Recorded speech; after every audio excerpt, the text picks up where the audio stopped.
Good afternoon. Today I'm going to be reviewing the Addiesdive AD2073. This watch is available from Addiesdive discount store on AliExpress for €66. So firstly, let's look at the box that the watch comes in, and then I'll talk you through the specifications of the piece.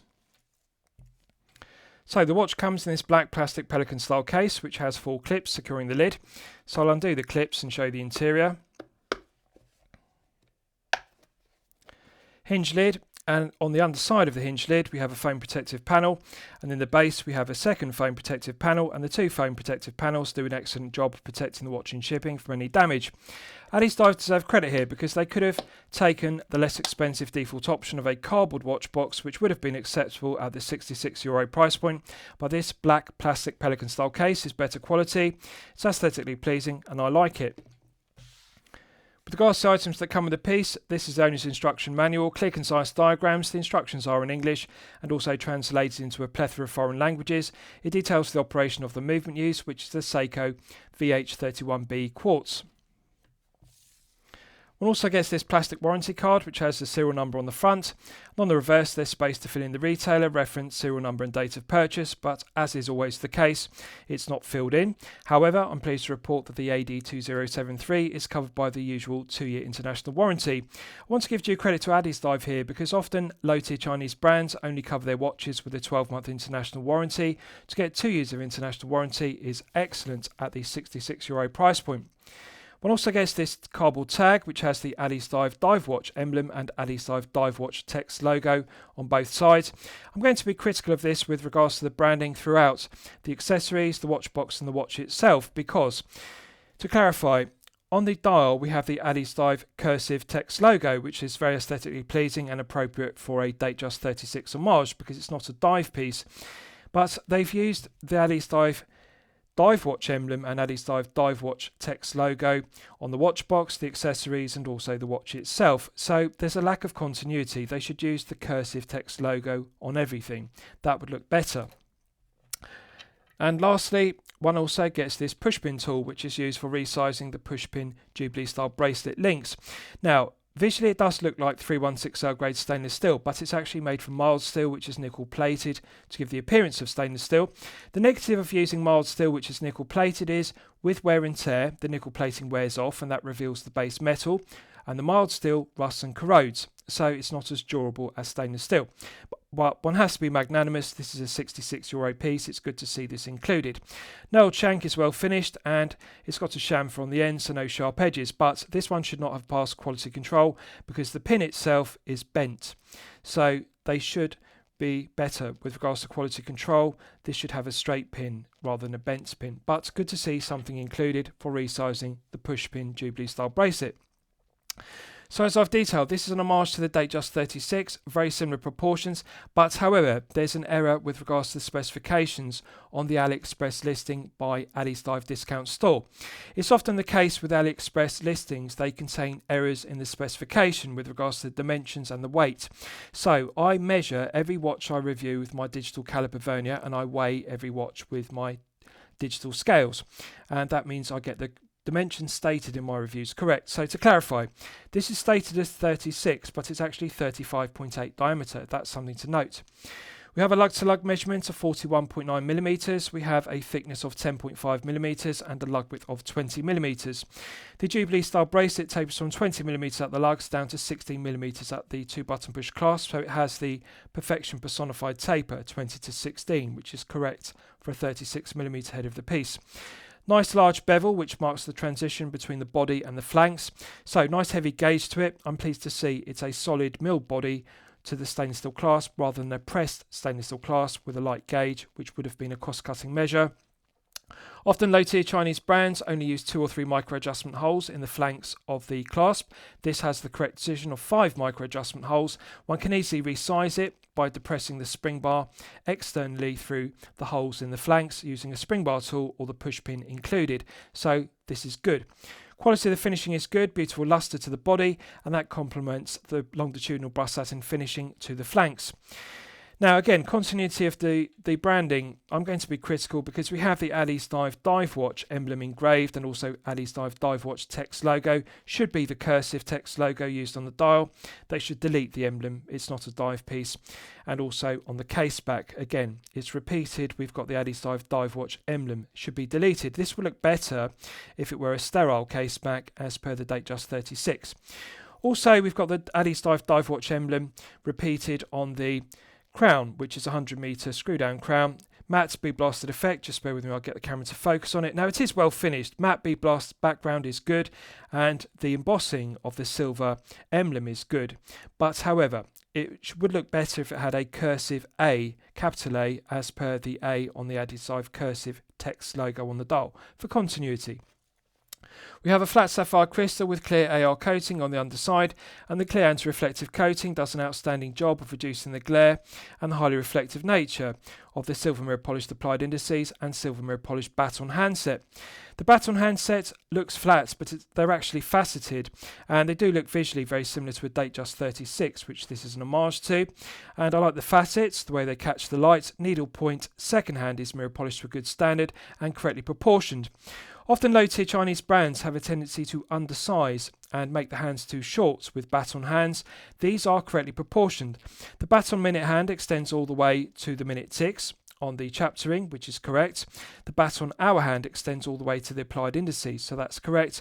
And the needle second hand extends all the way to the white minute ticks on the chapter ring. So the handset is wide enough and it's also long enough. They've got it right, so they deserve credit for the correct size handset for a 36mm head of the piece, which is actually 35.8. Quality of the white minute ticks, the printing is good, it's sharp and crisp on the chapter ring. The Arabic numerals are also fine, the font is crisp, it's sharp, it's high definition, not too thick and blurry. So the Arabic numerals and the minute ticks visually look very similar to a Datejust, which this is an homage to. Quality of the printing of the white text on the dial is excellent. The Addiesdive cursive text logo has a nice fine font, looks very aesthetically pleasing, I like the cursive font. Also, I like that it's not over-branded with unnecessary text or specification. Often low-tier Chinese brands have a tendency to print too much information, too much specification on the dial, which is inappropriate for a daily wear or dress piece, such as a Datejust 36 Homage. This is not a dive piece. Of course, they can't print automatic because it's quartz.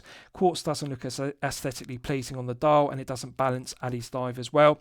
So 100M equals 330 feet is the right amount of information, but also the text balances the 12 o'clock Addiesdive cursive text logo. So dial looks clean, it's minimalist, looks like a Datejust 36, but of course they've deleted the date complication because it's not powered by an NH35A, so it is powered by the Seiko VH31B, which is a quartz and of course doesn't have a date complication. So it's like a Datejust 36 but without a date. The bezel is solid 316L grade stainless steel, fluted bezel as per the Datejust 36, very similar proportions. The flutes are high definition, they're crisp. I like the flutes. They're not sharp, but they are very well mirror polished. It's low profile, it's not too thick and too deep, and it allows the flat sapphire crystal to project above it, so I like the large bevel on the edge of the flat sapphire crystal. They deserve credit here for making the correct decision of using a flat sapphire crystal, because it reduces the thickness down to only 10.5. Had they used a box top hat crystal, which often low-tier Chinese brands do, to give a piece of vintage aesthetic, it would have added 2mm of thickness. This would be 12.5. 10.5 enhances the feel-good factor and comfort level of the piece.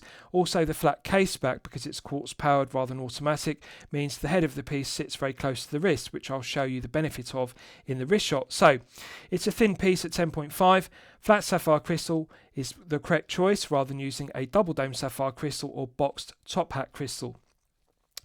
Head of the piece, the case is made from solid 316L grade stainless steel, top of the lugs mirror polished. Flanks are also mirror polished to a good standard. The undercuts are deburred and chamfered very well, so no sharp edges to the undercut, doesn't feel rough or scratch the wrist.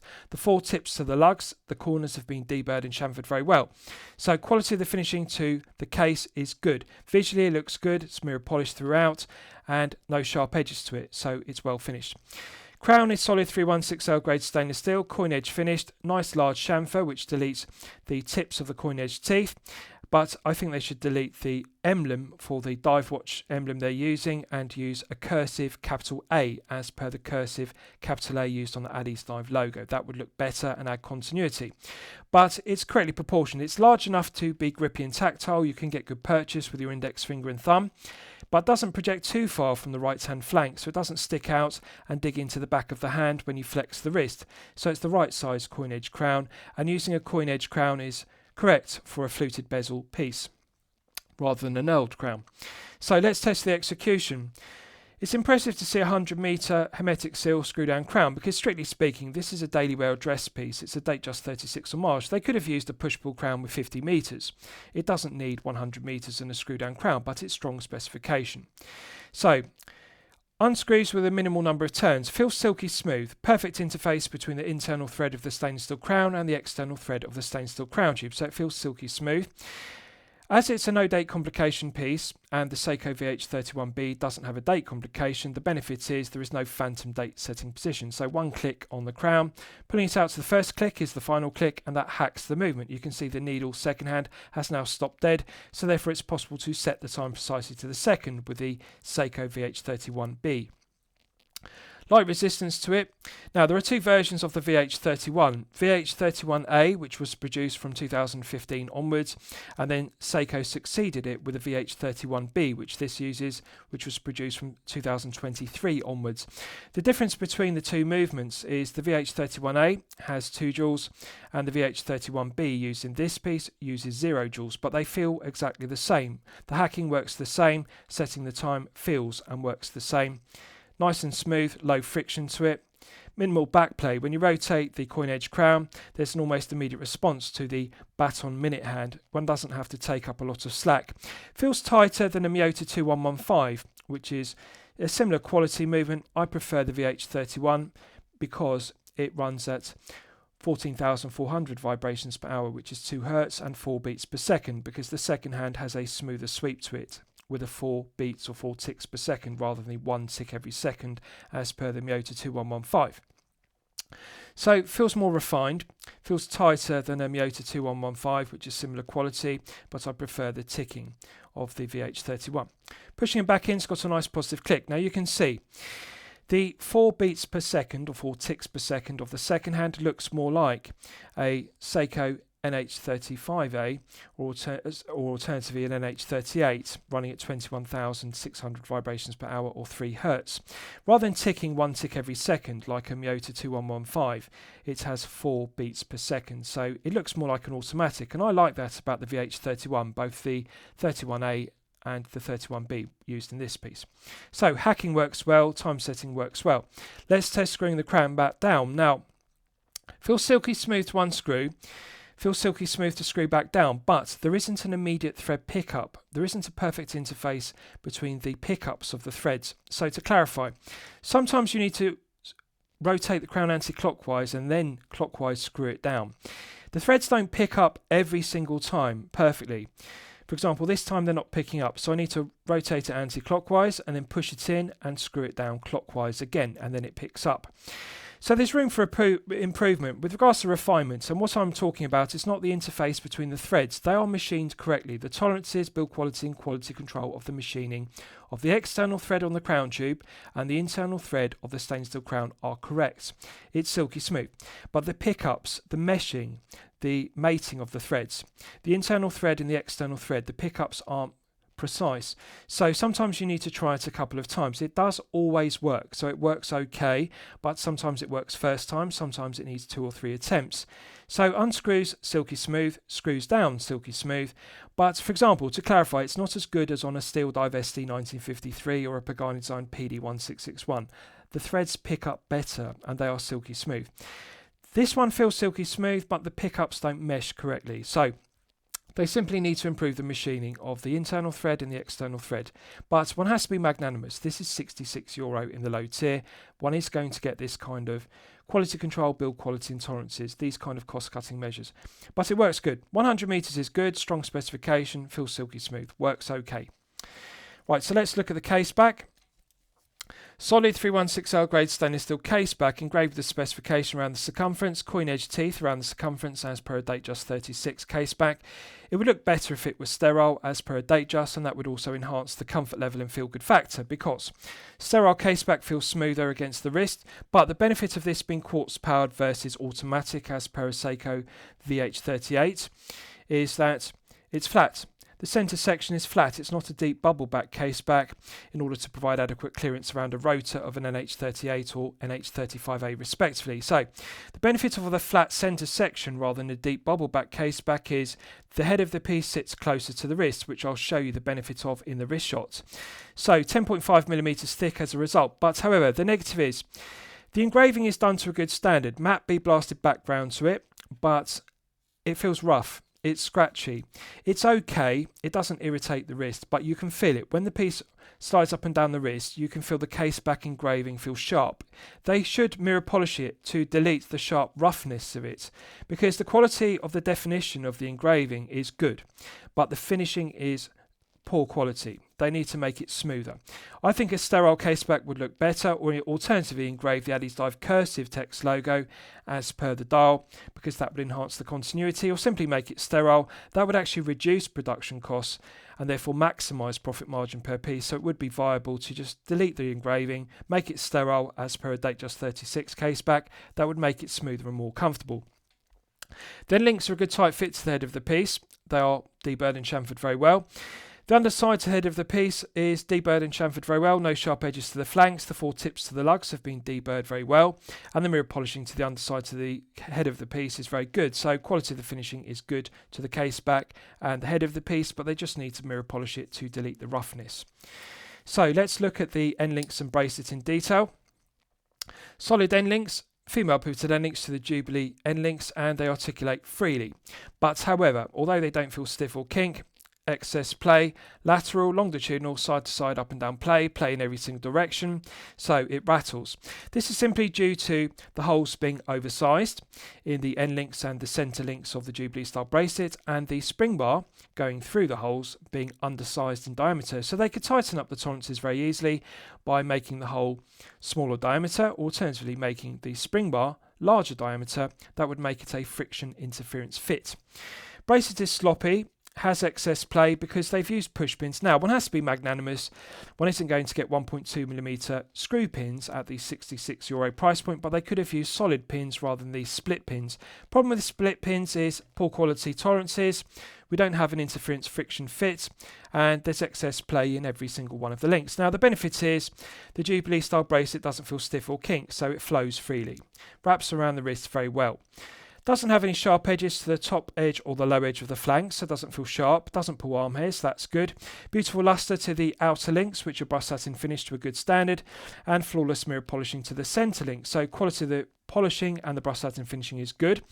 Flawless mirror polishing to the flanks, and the links are correctly proportioned. They're not too thick, they are the right size for a 20-16 Jubilee style bracelet. Just a shame they didn't use solid push pins rather than split pins. Pin and collars would be better, and of course 1.2mm screw pins would be the ultimate.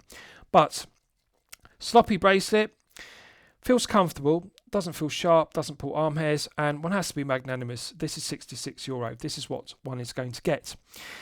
Let's check the other side for continuity. Again, articulates freely, doesn't feel stiff or kink, excess play, so rattles. Bracelet rattles, feels sloppy. One has to be magnanimous, doesn't feel sharp, doesn't pull arm hairs. Finishing is good, looks good, like a Datejust 36 Jubilee bracelet. So let's look at the clasp. Solid 316L grade stainless steel. Top edge and low edge don't have any sharp edges, which is good. Doesn't have sharp corners. Nice large mirror polished bevel, which marks the transition. Correctly proportioned, it's not too bulky, and beautiful lustre to it, both on the body and the flanks. 2 button push triggers are brushed satin finished, don't have any sharp edges, heavily sprung loaded, feel reliable and robust. Snap shut with a nice positive click. Opens with a nice free movement, so it doesn't feel stiff or kink, which is good. Let's check the hinge pins. Left hand hinge pin articulates freely, doesn't feel stiff or kink. Excess play in every direction, as one would expect. Centre hinge pin, which is riveted end. Excess play, doesn't feel stiff or kink. Right hand hinge pin is a spring bar. Excess play in every direction, so it rattles. doesn't feel stiff or kink. Cumulative effect is left hand, centre and right hand hinge pin all have excess play, so it's sloppy. Solid milled internals are well finished. Beautiful lustre to the top side, underside and flanks. No sharp edges. Centre section doesn't have sharp corners, so that's good. Doesn't feel rough, doesn't scratch the wrist. Correct curvature to it. But however, my concern is long-term durability because of the excess play in the 3 hinge pins. Problem with excess play is the excess shear load placed on the pin. So for example, centre hinge pin is a solid stainless steel pin which has riveted ends, but when you have an undersized pin going through oversized holes, it places the pin under excess shear load. And how long is it going to be before the excess shear load causes the pin to shear and therefore fail and drop out? Then the piece drops on the ground and gets damaged. So that's the concern with excess play in the 3 hinge pins. Long-term durability. One has to be magnanimous. It's €66, but on a positive note, snap shut with a nice positive click. Proportions are good, and I like to see a solid milled body rather than pressed stainless steel body. Right, so I'll give you wrist shots and you can see how it fits on my 8-inch wrist. Now I haven't sized the bracelet and I'm pleased to report it comes on a very long Jubilee style bracelet. Even on my large 8-inch wrist, I can easily slide 2 fingers beneath the bracelet and clasp, so this will fit up to a 9-inch wrist size.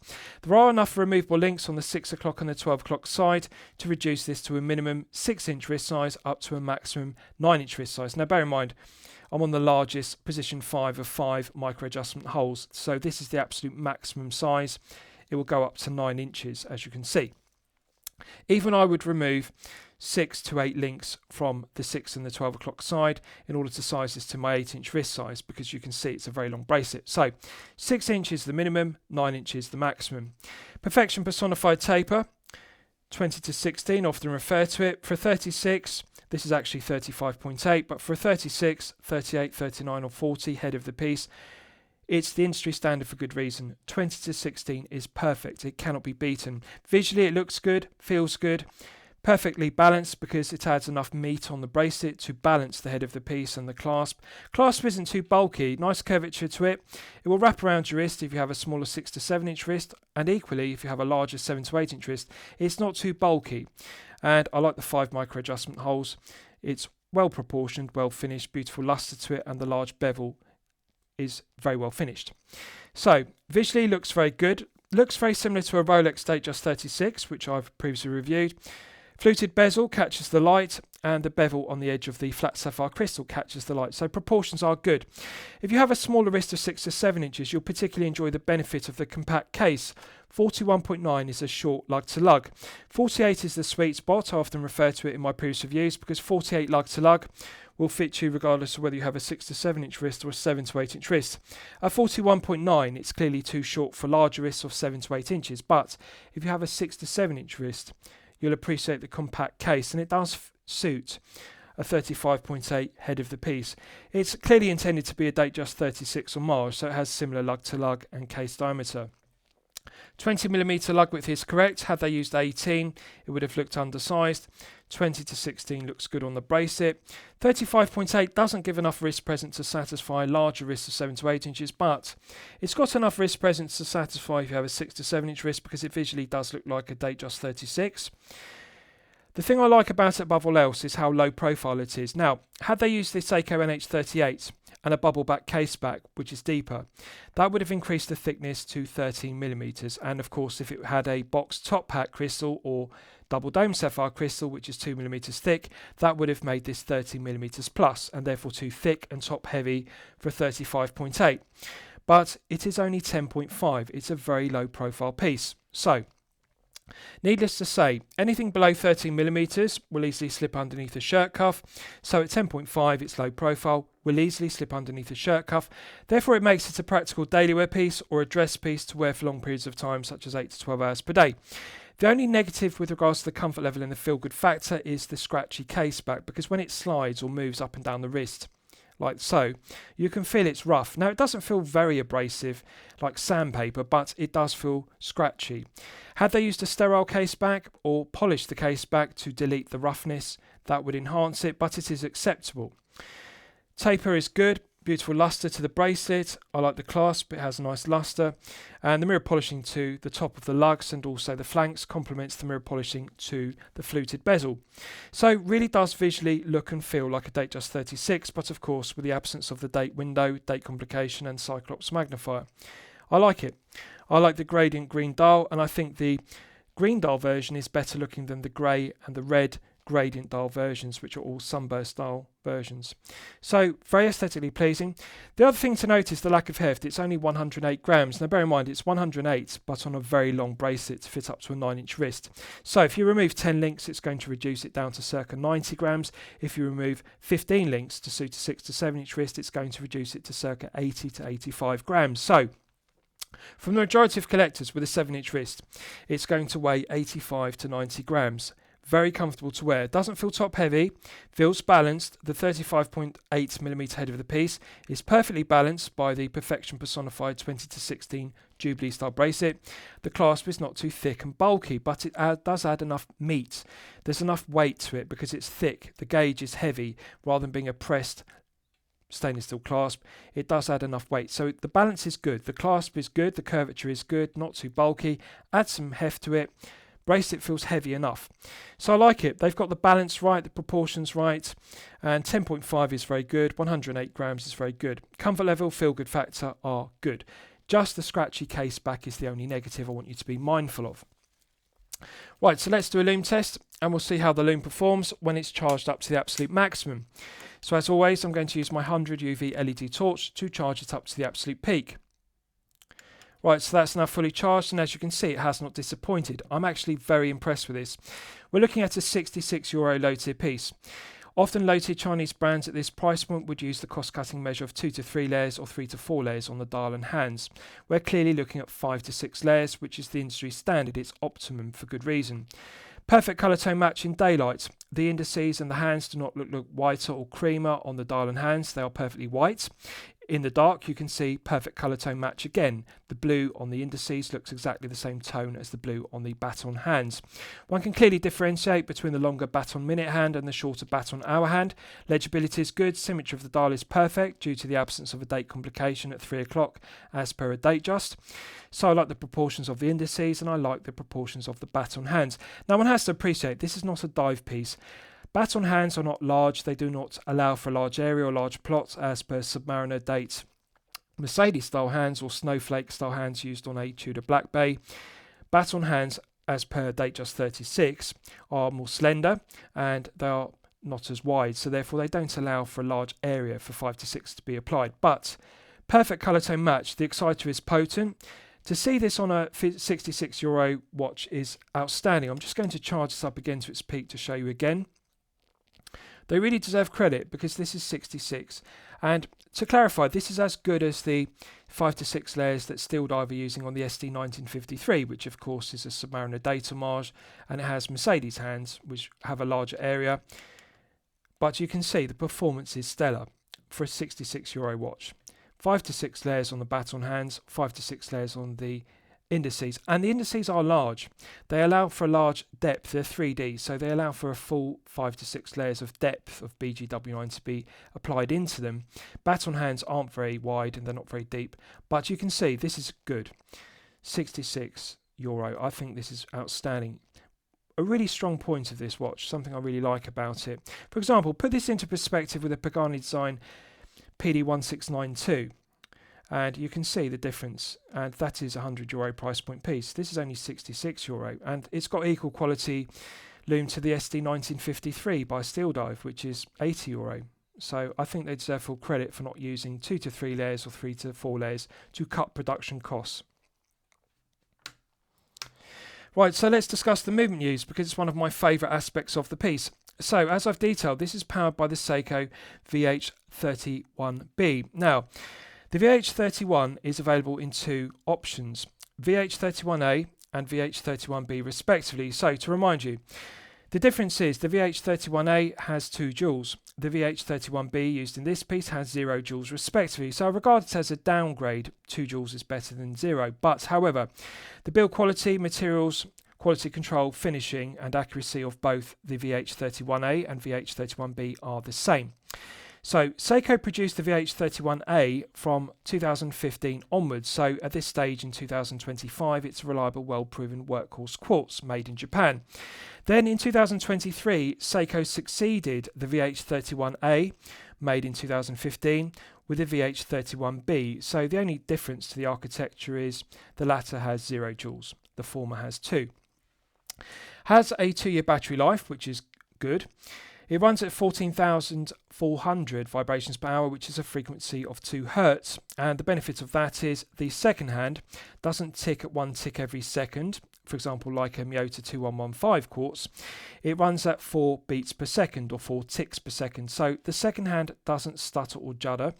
It has a more smoother sweep to the ticking with a 4 beats per second. It looks more like an automatic. For example, it looks more like a Seiko NH38 or a Seiko NH35A. It looks more like an automatic sweep rather than the 1 tick per second of a typical quartz. So I like the 4 beats per second.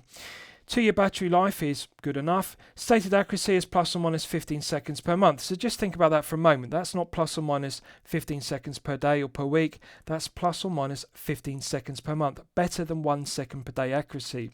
This one is running consistently at 0 seconds per day. Perfect accuracy, well within the plus or minus 15 per month stated accuracy. Has hacking, which works well, and it doesn't have a date complication. So the benefit is there is no phantom date setting position on the crown. There's only one click. When you pull out the crown, it clicks to hack the movement and set the time. Great choice for this movement, for this piece, which is a Datejust 36 Homage, but they've deleted the date complication. There's no Cyclops magnifier or date window or date complication. But visually it does look like a Datejust 36 with the fluted bezel, the applied indices, baton hands and the Jubilee style bracelet. I like it. I think this Seiko VH31B is the correct choice. It's very good to see a Seiko VH31B used, made in Japan at this price point, €66. For example, Addiesdive could have used the Miyota 2115, which is also made in Japan, but it's less expensive. The VH31B is higher quality. I think it's a good choice for €66. So last I'll summarise the piece. What do I think of it overall? Well, when I'm considering reviewing a watch on my channel, the watch meet 2 criteria. It should be both excellent quality and excellent value at the respective price point. I'm going to declare this good quality and I'm going to declare it good value at €66. I can't declare it excellent quality and excellent value at €66, and I'm not going to declare it a champagne watch for lemonade money for the simple reason it has the scratchy case back. If this had a sterile case back and it were smooth, or alternatively if it were polished to delete the roughness, yes, I would upgrade it to excellent quality and excellent value. One could be magnanimous about the sloppy end links and the sloppy bracelet because this is €66. The BGW9 is stellar performance, 5 to 6 layers. The AR coating is good. There is room for refinement with the pickups of the threads on the screw down crown, so that downgrades it from excellent to good. It's okay, but it's not excellent. So these are the things that Addiesdive need to refine.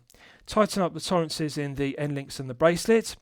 Also remove the roughness of the engraving on the case back and improve the pickups, the quality of the threading on the screw down crown. That would upgrade it to excellent quality and excellent value, but it is a good value, good quality watch for €66, and I'm going to recommend it to you for consideration. So I hope you've enjoyed my review of the Addiesdive AD2073. Please feel free to post your own comments below the video. Thank you for watching.